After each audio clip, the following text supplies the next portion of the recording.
যখন তুমি নিজের রক্তের মানুষের দ্বারা কষ্ট পাবে, তখন তুমি একবার নবী ইউসুফ আলাইহিস সালামের কথা মনে করো।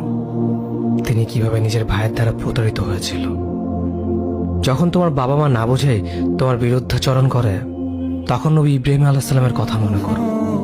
তার বাবা তাকে আগুনে নিক্ষেপ করায় ভূমিকা রেখেছিল।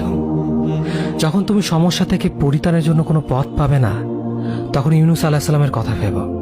তিনি কতটা সময় তিমি মাছের পেটে আটকা পড়েছিল।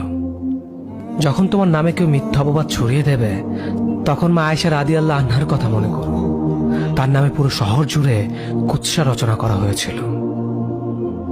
যখন তুমি অসুস্থ ব্যথার যন্ত্রণায় কাতরাতে থাকো, তখন নবী আইয়ুব আলাইহিস সালামের কথা ভেবো। তিনি ভয়ঙ্কর এক ভাইরাসজনিত রোগে আক্রান্ত হয়ে তোমার থেকে বেশি কষ্ট পেয়েছিল। যখন তুমি দিনের কোনো বিধান নীতিতে যুক্তি খুঁজে পাও না, তখন নবী নূহ আলাইহিস সালামের কথা ভেবো। তিনি কোনো প্রশ্ন ছাড়াই মরুভূমিতে নৌকা তৈরি করেছিল।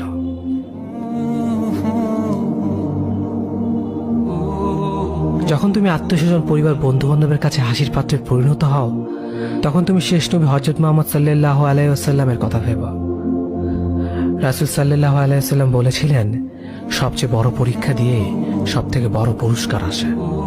যখন আল্লাহ কাউকে ভালোবাসেন, তখন তাকে পরীক্ষা করেন, এবং যে এই পরীক্ষাগুলো মেনে নেয়, সে আল্লাহর সন্তুষ্টি অর্জন করে। আর যে অভিযোগ করে, সে তা ক্রোধের পাত্র হয়।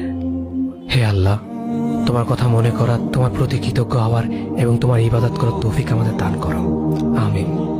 যেভাবে তুমি সন্তুষ্ট হও, সেভাবেই আমাদের পরিচালিত করো।